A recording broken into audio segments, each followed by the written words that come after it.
안녕하십니까. 간만에 찾아뵙는 동의보감 강의 시간입니다. 저번 동의보감 강의에서는 정의지보에 대해서 다뤘었죠. 정은 우리 몸에서 지극한 보배 같은 존재이다. 그렇기 때문에 잘 아끼고 새어나가지 않게 잘 관리를 해야 된다. 뭐 그런 뉘앙스의 내용이었는데, 오늘부터 할 내용은 이겁니다. 오장개유정. 그러니까 이게 간단히 해석하면 그거죠. 오장 각각은 모두 정을 보유하고 있다. 어느 한 장만 정을 보유하는 게 아니라 오장 모두의 정이 있다는 내용입니다. 아시겠죠? 제가 약간 지금 너무 아침이라서 목소리가 잠겨 있는데 약간 양해 바랍니다. 자, 사실 이거는 앞에서 다뤘던 그 정의지보 파트에서 경송 파트에서 잠깐 다뤘었죠. 미리 언급되었던 주제거든. 뭐 간정불고 목현무광 이거 있잖아. 보시면은 여기 있잖아. 경송 파트에서 뭘 다루고 있냐면 이거 간정이 불구하면 목현무광되고, 폐정이 부족하면 뭐 어떻게 되고, 신정, 비정, 그리고 요 진정은 문맥상 심정이라고 보인다고 했죠. 그래서 지금 여기서 이미 경송 파트에서 5개 장에 각각의 정이 있다는 식의 암시가 이미 나와 있었지. 그지? 요 내용에 대해서 조금 자세히 한번 봐볼 겁니다. 오늘은. 자, 그러면 여기 난경에 기재된 내용에 대해서 일단은 짤막한 문장이 나와요. 근데 이 난경이 뭐냐면, 이 난경이 계속 나와서 한번 설명을 드리면은, 어려울 난자잖아. 이거는 경전경인데, 일명 황제 80일 난경이라고 합니다. 즉, 저자는 미상인데 그냥 진월인이라는 명의가 있거든요. 진월인이라는 명의가 쓴 걸로 쓰여져 있긴 한데, 이거는 아마 가탁인 것 같아. 그지? 그래서 이거는 황제 80일 난경이라고 하니까 딱 느낌이 오시죠? 황제내경 있잖아. 황제내경에 난해한 81 문구에 대해서 약간 주석을 단 내용이지, 이 난경이라는 게. 그래서 황제내경 중에서도 어려운 문장들을 뽑아서 거기에 대해서 주석을 단 게 바로 이 난경입니다. 아까 이 진월인이라는 사람을 가탁했다고 했잖아. 사실상 저자는 미상인데, 이 진월인이라는 사람이 이 이름으로는 조금 뭐랄까 생소할 수 있는데, 이 사람이 그 사람입니다. 편작이라고 불린 명의. 춘추시대의 명의거든.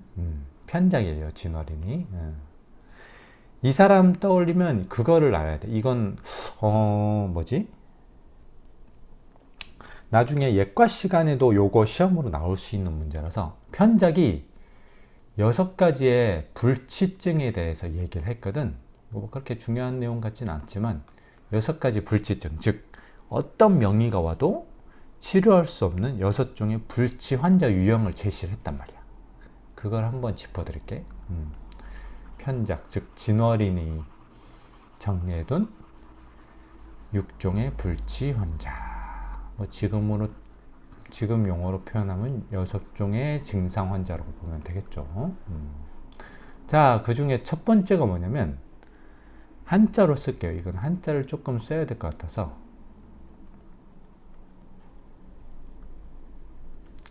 교만하다 교자입니다. 교만하다 교자고, 여기 그 다음 뭐가 들어가냐면 오만 방자하다 할 때 자자입니다. 아시겠죠? 론, 아이고, 다시 쓸게요. 너무 아는 단어라고 막 썼네.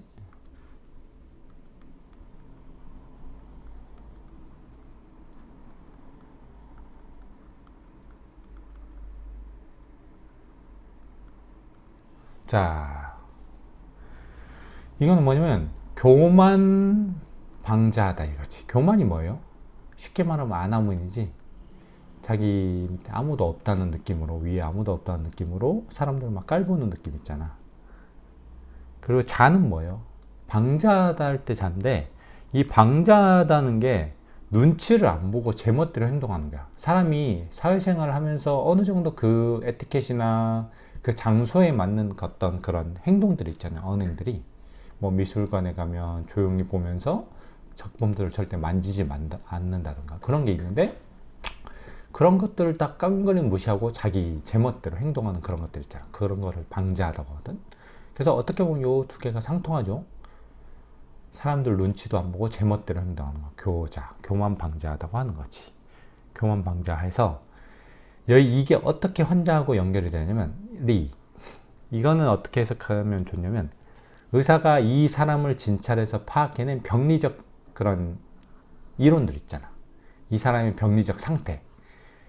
의사가 이렇게 파악을 했는데, 이 사람은 워낙 교만방자해서 의사를 막 무시하는 거지.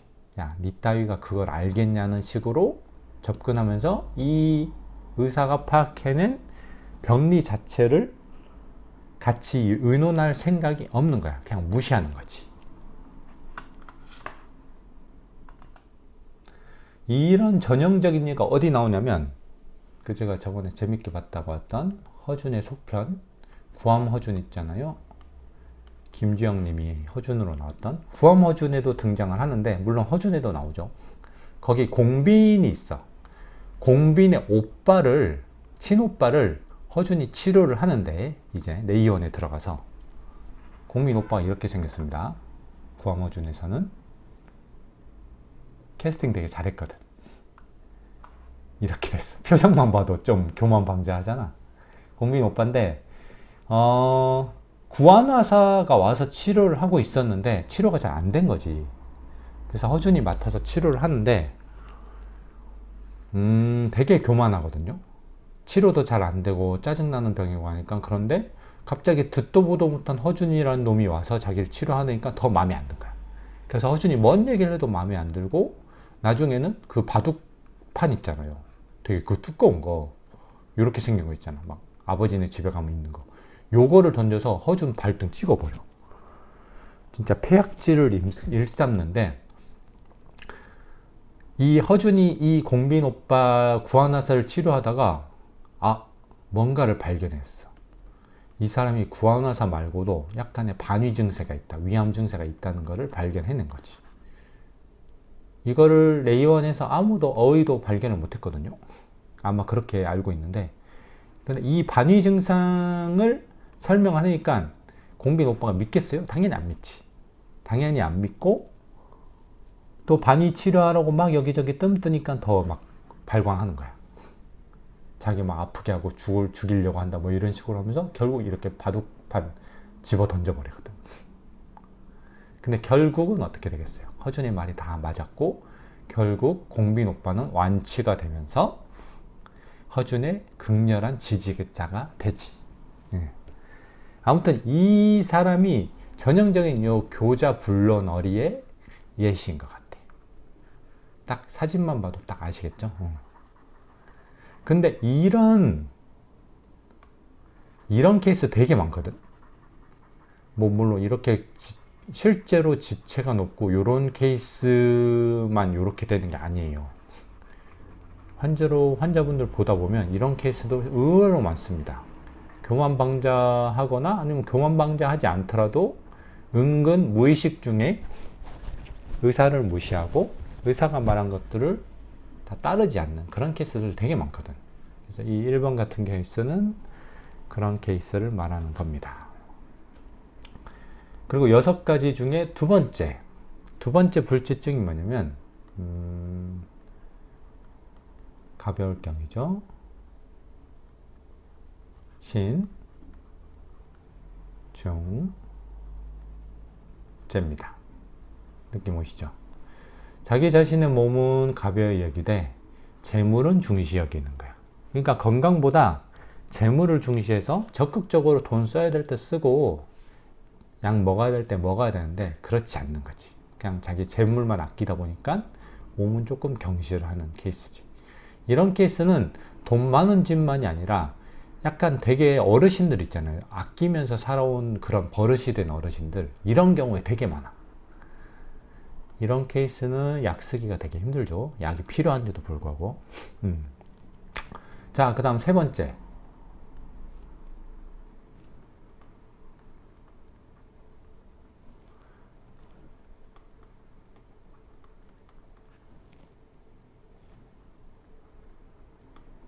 의식불능적인데 이 적절하다잖아. 그러니까 의식이라고 표현했지만 사실상 의식으로 대표되는 모든 뭐랄까 생활 습관이라고 보면 돼요.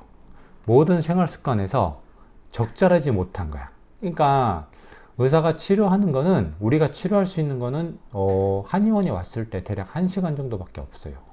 그때 모든 치료를 하는데 이때 치료를 해서 조금 좋아졌다 싶어도 집에 가서 술 많이 마시고 음식도 조절 안 하고 막 먹어대고 운동은 전혀 안 해. 이러면 다시 안 좋아지지. 이거는 우리가 어쩔 수 없는 거잖아요. 아무리 1시간 동안 와서 이렇게 치료를 하고 이때 설명을 하면서 음식은 꼭 이렇게 드셔야 됩니다. 운동은 어느 정도 해야 됩니다. 말을 해도 이거는 결국 본인의 의지 문제거든. 의식불능적은.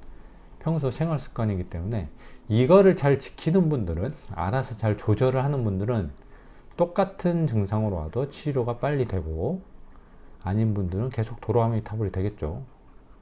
거기다가 만약에 아까 그런 교만방자함이 겹쳐버리면은 의사한테 화를 내는 거지. 네가 너 때문에 안 나왔다 뭐 이런 식으로 핑계를 대는 거지. 실은 그게 아닌데, 그죠? 이게 세 번째고. 자, 네 번째. 이건 약간 병리적인 상태를 의미하는 것 같은데 양, 양이 모두 어떻게 됐냐면 감춰져 버려.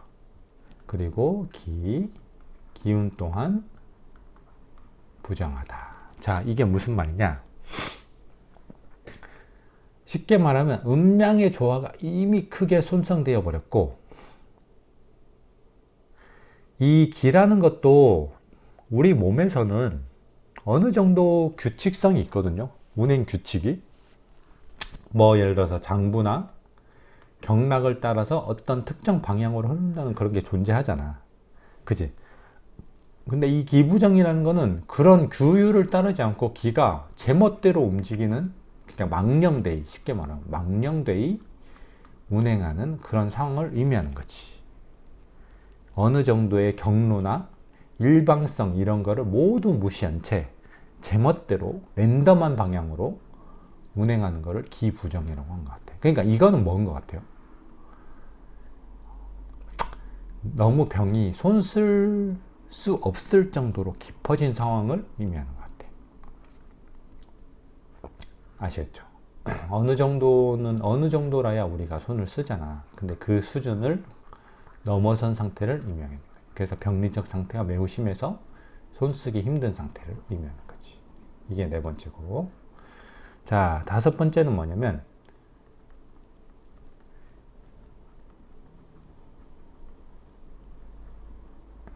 이거는 마르다예요. 불능, 복, 약. 이거는 쉽게 말하면 너무나 몸이 허약해져서 약을 넘길 수도 없는 상태가 된 거야. 아까 그 4번 상황하고 조금 비슷하죠. 약을 먹어야 나을 수 있는데 약조차 넘길 수 없을 정도로 몸이 허약해져 버린 거지. 근데 현대에는 이거를 해결할 수 있는 아주 좋은 방법이 있죠. 뭡니까?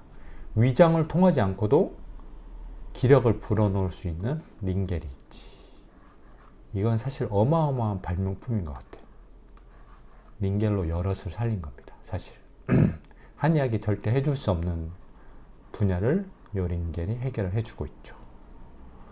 이 5번 유형도 요 링겔이 해결을 해주잖아. 그지?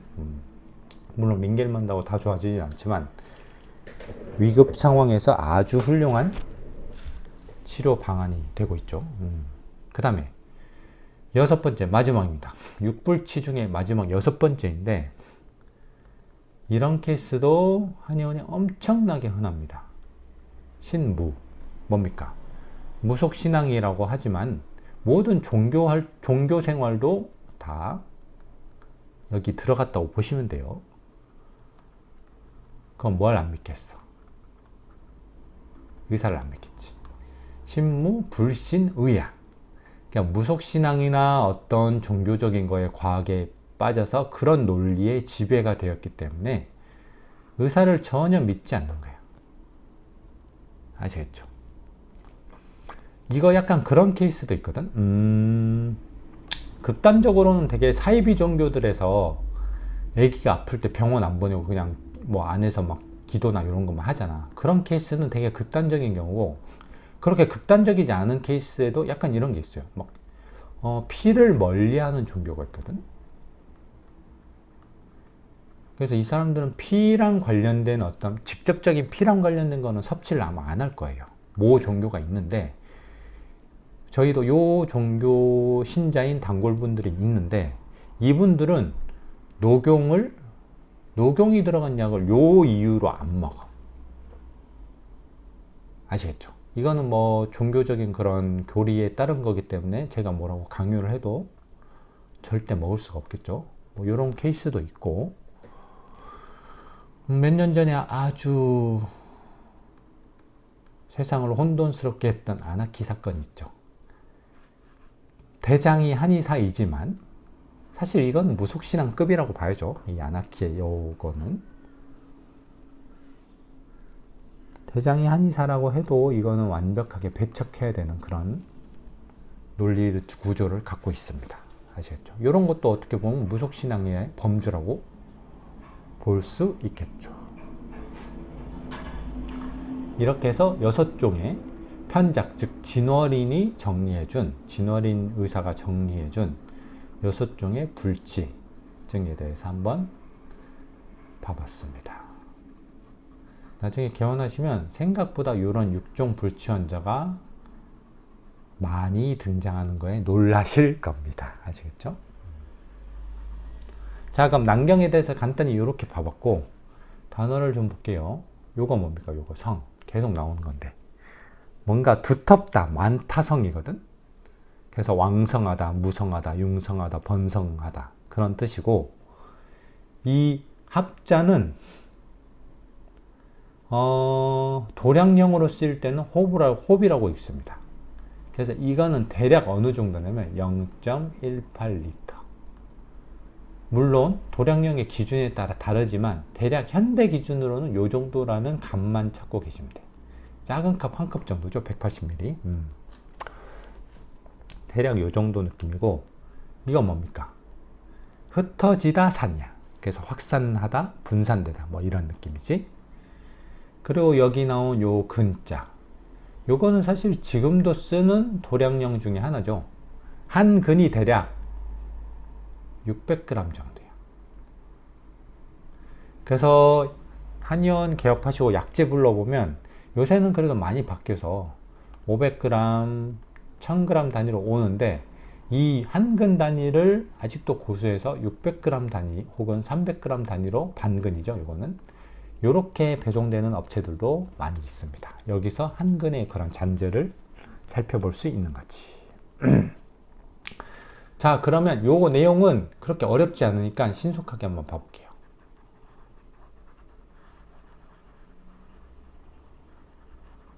되게 짧은 문장인데 난경에 들어가 있다면 뭔가 좀 의미심장하다는 거겠죠. 그래서 보시면 난경에 기재된 심과 비, 담에 저장되어서 정이라 간주할 수 있는 물질들에 대한 내용은 다음과 같습니다. 이렇게 세 문구가 나와 있어. 자, 근데 심과 담은 둘 다 3호부로 일치하기 때문에 한 번에 해석을 할게요. 그래서 심과 담에는 각각 정즙이 3홉가량 가득 들어차 있으며, 성이니까 가득 들어차 있다고 설명을 해야 돼. 아시겠죠? 3홉이니까 대략 얼마겠어요?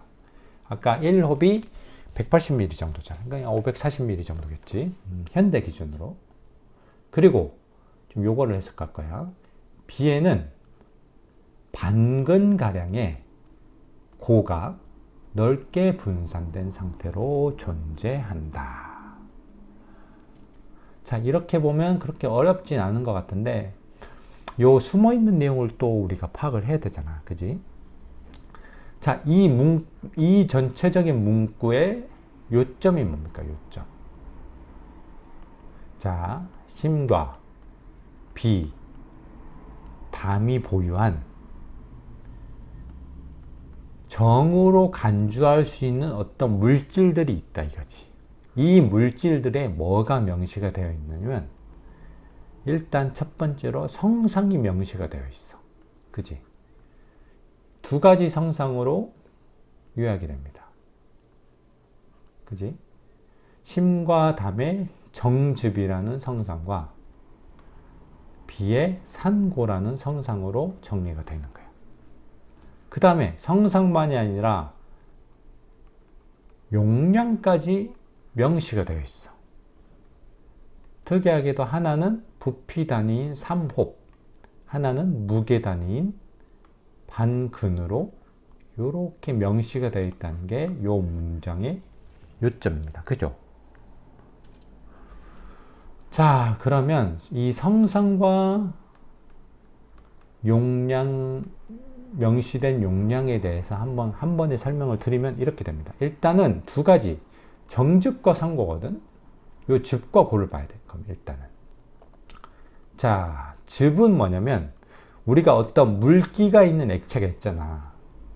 거기에서 짜낸 즙을 말하면 즙. 물기가 있는 어떤 고체나 액체에서 짜낸 즙. 그렇기 때문에 우리가 착즙기 있잖아. 착즙기가 뭐예요? 사과 같은 거 넣었을 때 그냥 갈아 먹으면 그 안에 섬유질도 다 먹는 건데 착즙은 뭐야? 그런 섬유질은 빼고 완전 액체만 우리가 섭취를 하는 거잖아. 그렇게 나온 그 액체를 즙이라고 하는 거지. 고체 상태에서 짜낸 즙 같은 거 있잖아. 그래서 우리가 먹물도 묵즙이라고 해요. 먹물도 묵즙이라고 이때 즙을 쓰는 거지. 그러니까 이 즙은 뭡니까? 뭔가 고체 상태에서 이거를 쥐어 짜내서 나온 액체 상상을 요 즙이라고 하는 거지. 아, 싱가포르에 그거 있던데요. 자판기인데 여기 막 오렌지들이 널려 있거든. 오렌지들이 막 널려 있어. 그래서 카드 결제 딱 하면 오렌지 4개가 굴러 내려와서 직접 여기서 즙을 짜서 이렇게 딱 이거 밀봉된 컵에다 이 직접 막 착즙된 그 주스가 들어가서 요걸 먹을 수 있어. 이게 되게 쌉니다. 2,000원. 이거 되게 많이 먹었거든.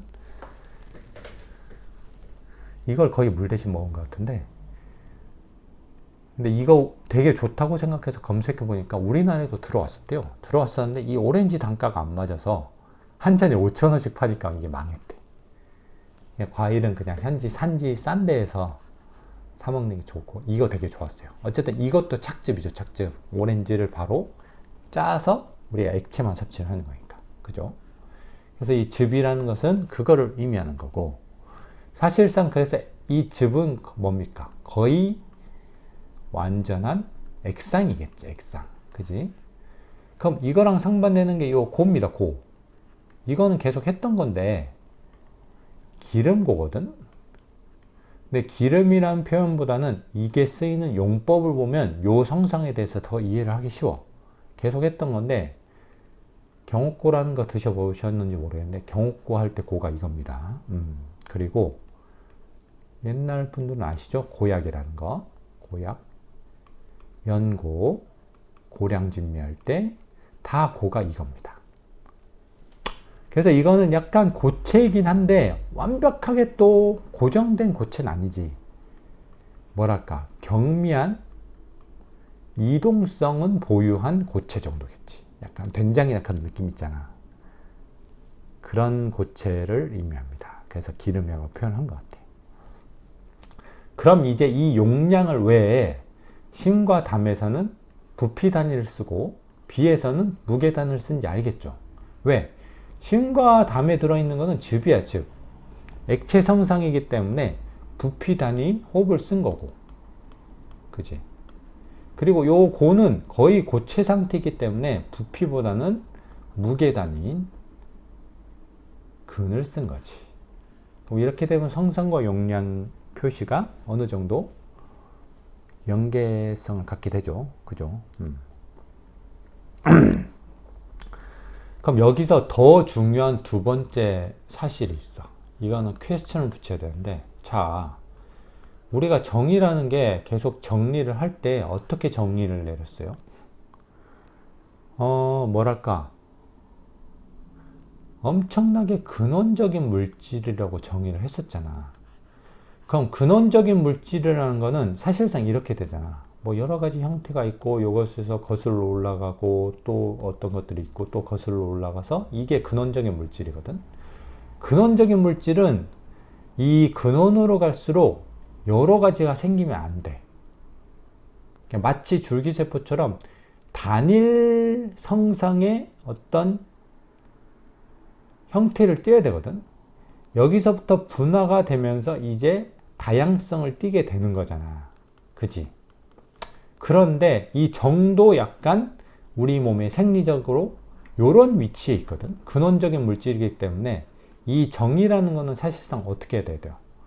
어떤 단일한 성상을 띄어야 되거든. 단일한 성상을 띄면서 극도로 미세한 성격까지 띄어야 되겠지. 원리대로라면. 그런데 지금 봐봐. 이 오장계유정이라는 파트의 제일 첫 바더로 심과 비 다음에 정즉과 상고가 있는데 이거를 정인 것처럼 그렇게 해석을 할 수 있도록 요거를 배치해 놨잖아. 그지? 자, 이게 제일 문제야. 여기서는 성상과 용량보다 이게 문제거든. 즉 혹은 고같이 상이한 성상을 띠면서 뭐도 측정 가능한 물리량이 존재하는 요 즉과 고에다가 즉과 고를 마치 정인 것처럼 배속을 시켰다는 거에 제일 문제가 있는 거지. 그죠? 그럼 얘네를 어떻게 받아들여야 할 것 같아? 그래서 제 생각은 그겁니다. 이 즉과 고라는 것도 사실상 남자가 사정하는 정액 있잖아. 정액도 엄밀히 따지면 이 정이라고 볼 수 없죠. 정이 여러 과정을 거쳐서 화에서 생성된 2차적 물질이라고 봐야 되겠지.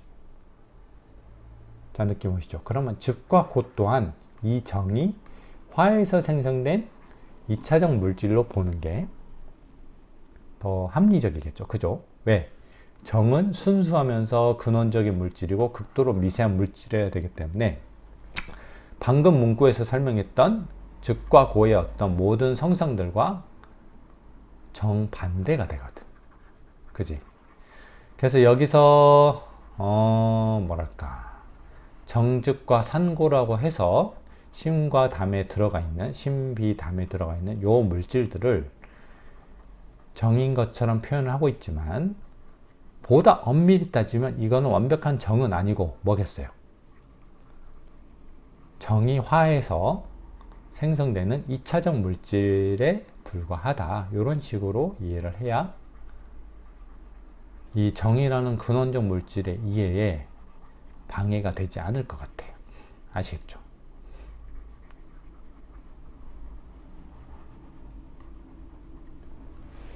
일단 그렇게 하고 넘어가겠습니다. 자, 그러면 여기서 끝내려고 했는데 하나만 더 할게요. 지금 생각보다 요 정즙 같은 거에 요거 있잖아, 요거. 용량 자체가 생각보다 상당히 구체적으로 표현이 되어 있잖아. 그럼 이 구체적인 물리량 성상은 어떻게 알아낸 걸까요? 이런 퀘스천 마크를 붙일 수 있겠는데, 뭐 해부에서 직접 짜내 봤겠죠. 그죠? 짜내거나 이 정즙 같은 경우는 심과 담을 직접 짜냈다거나 아니면 비 같은 경우는 뭐 했겠어요? 고체 상태에 뭔가 기름기 있는 성분을 긁어내 봤겠지. 그걸 측정해 봤겠죠. 사실 그 방법밖에 없거든. 이 구체적인 어떤 물리량 같은 거는 추상적으로 철학적으로 접근해서 구할 수 있는 게 아니잖아. 그래서 아마 그렇게 구해낸 게 아닐까라고 추정을 하는데, 그럼 만약에 심 같은 경우는 요걸 어떻게 짜냈겠어요? 심에서 짜낸 물질이 어떤 거겠어? 예를 들어서 이런 거지. 심장은 중요한 성능이 뭐가 있죠? 심박을 통해서 혈액을 쥐어짜내서 전신으로 공급하잖아. 그지? 자, 근데 이렇게 전신으로 짜내면서 심방, 심실에 들락날락하는 혈액은 심장 근육을 영양하지 못해요. 아시겠어요? 그러면 이 심장 근육을 영양할 수 있는 혈관과 혈액이 따로 있거든. 그지? 이게 바로 관상동맥이거든. 관상동맥을 뭐랄까, 관상동맥으로 들어온 혈액이 이 심근을 계속 영양하면서 우리 심은 죽을 때까지 계속 펌프질을 할 수 있는 거예요. 아시겠어요? 조금 자세히 볼까? 간단히 보면 이렇게 돼. 관상동맥 같은 경우는 이 속에 심방, 심실을 통해서 막 펌프질을 통해서 이 대동맥으로 나가는 것들이 전신으로 가는 혈액이라면 이렇게 겉에 심근 곁에 이렇게 뭔가 왕관처럼 이렇게 퍼져 있어서 심근에 직접적인 영양 공급을 하는 것들이 바로 이 코로너리 아테리 관상동맥입니다. 아시겠죠? 라이트 레프트가 있고 분지들이 있잖아. 그지? 관상동맥은 이렇습니다.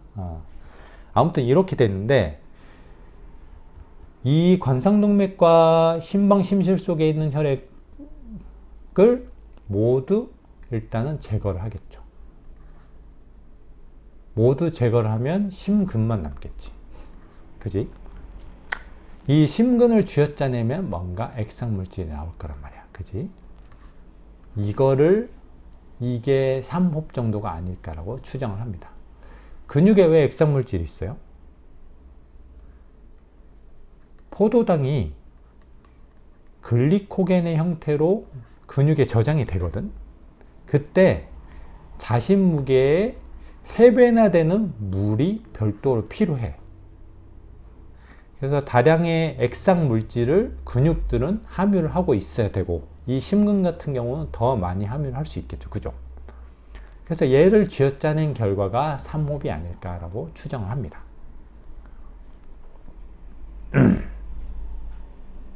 일단 심은 그렇다 이거야.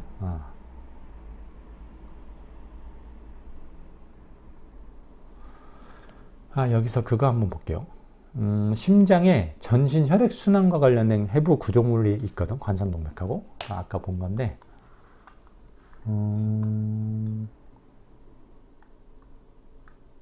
짤로 한번 볼게요.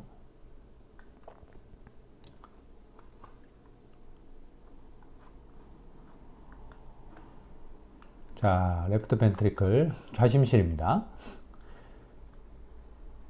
좌심실에서 펌프질을 하면은 여기 뭡니까? 대동맥판이 있어. 밸브를 거쳐서 올라가지. 대동맥으로 가는 거야. 대동맥 궁을 거쳐서 전신으로 퍼지는 겁니다. 이게 전신으로 퍼지는 혈액순환이고 이 겉에 있는 요 브랜치들 있잖아. 지맥들. 관상동맥과 코로나리 아터리, 관상동맥과 관상동맥의 브랜치들, 이런 것들은 바로 요 심근에 직접적인 영양 공급을 하는 거지. 그래서 심근에 붙어있는 형태를 띄는 거야. 겉에서.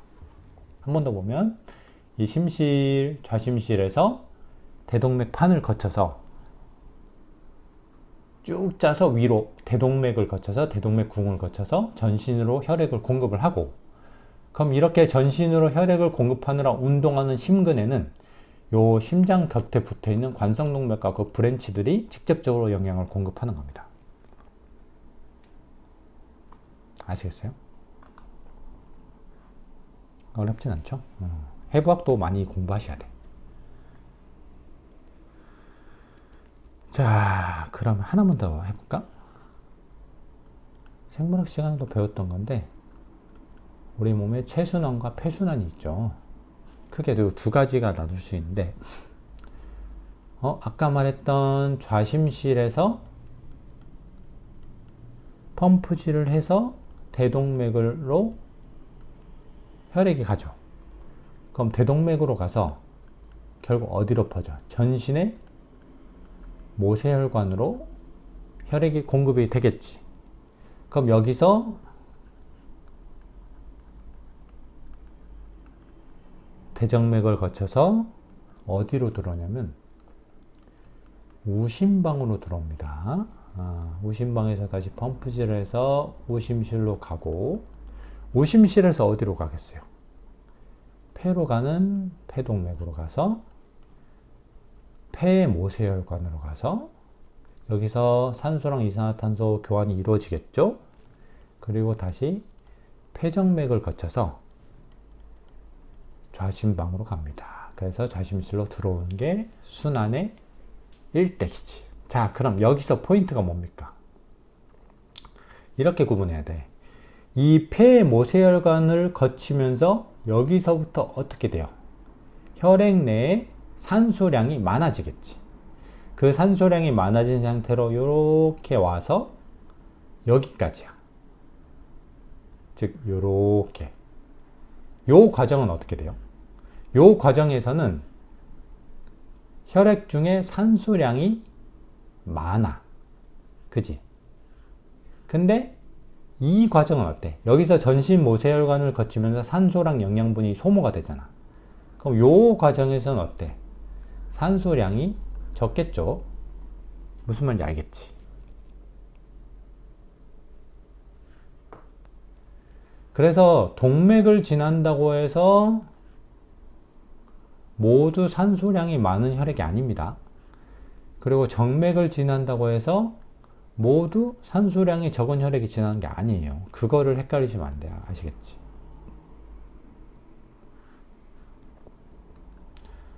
그럼 여기서 체순환, 폐순환이 어디냐? 체순환이 어디서부터 어디겠어요? 몸으로 가는 게 체순환이지.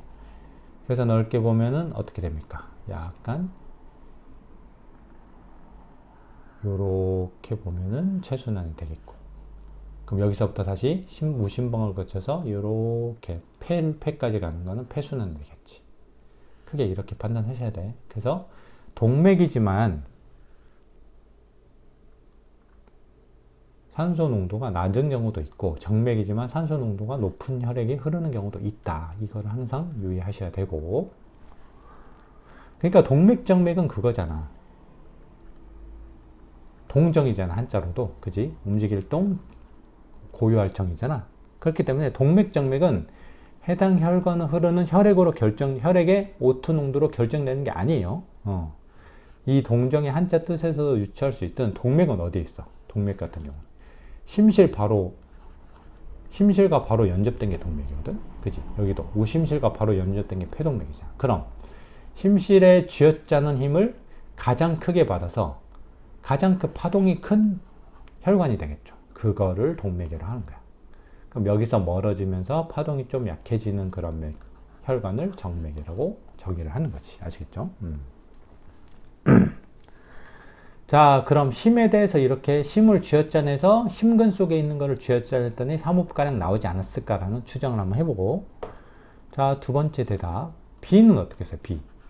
이 B라는 게 한의학적 B는 예전에도 설명을 드렸었는데, 췌장, 판크레아스와 비장, 스플린을 해부학적 요 두 가지를 합한 거를 한의학적 B라고 제가 간주한다고 했거든. 그래서 보시면은 이렇게 되지.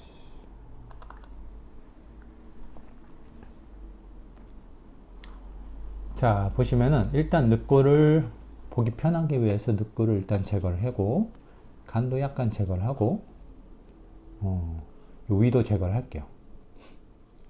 위까지 제거하면 나오는 게 요거. 요 노란색이 췌장입니다. 췌장. 그리고 요 끝에 붙어있는 요 콩팥 모양, 신장이 아니에요. 요 신장은 요거예요. 신장은 요 두 개잖아. 이게 바로 스플린이야. 요게 비장이야. 그래서 췌장과 비장이 거의 인접해 있죠. 이렇게.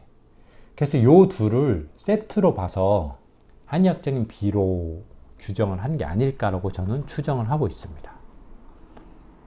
그럼 여기에 어떤 기름진 그런 산고가 있느냐? 그 문제인데, 췌장은 해부학적으로 실제로 보면 이렇게 생겼어요. 이거 있잖아요. 완전 기름이자 기름. 오일리 하죠. 딱 봐도 산고라고 보이지. 뭔가 기름기가 흩어져 있는 모양. 그래서 저거를 떼어내서 췌장에 저런 어떤 양상들을 떼어놔서 무게를 잰 게 바로 이 반근 정도가 아닐까라고 저는 추정합니다. 아시겠죠?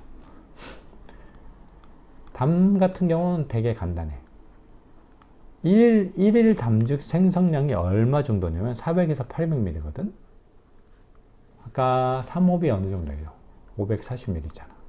어느 정도 일치하죠? 간단히 그냥 이렇게 보고 넘어가면 될 것 같아. 아시겠어요? 그래서 오늘은 이 5장 개유정의 첫 번째 문장, 난경에 나온 요 문장, 별거 아닌 것 같아 보이는 요 문장에 대해서 풀어봤는데, 포인트는 뭐다? 요 문구에서는 신비담에 저장된 정으로 추정할 수 있는 두 가지 성상의 물질에 대해서 성상과 정확한 용량까지도 기재를 해놨다는 게 특징이죠. 그죠? 그런데 이렇게 다양한 성상과 구체적인 물리량을 띠는 것은 뭐다? 근원적인 물질로서의 정이 아닐 수 있다. 그렇기 때문에 어떻게 정리를 했어요? 얘네 또한 이러한 정즙과 상고 또한 정액과 마찬가지로 정이화에서 생성된 2차적 물질이 아닐까 라고 추정을 한다 이거지. 그래야 정의 어떤 근원적 속성에 뭐랄까 배치되지 않거든. 아시겠어요? 자, 그럼 이렇게 해서 오늘 간만의 동의보감 강의 5장 개유정의 첫 번째 파트 내용 강의 여기서 마치겠습니다. 감사합니다.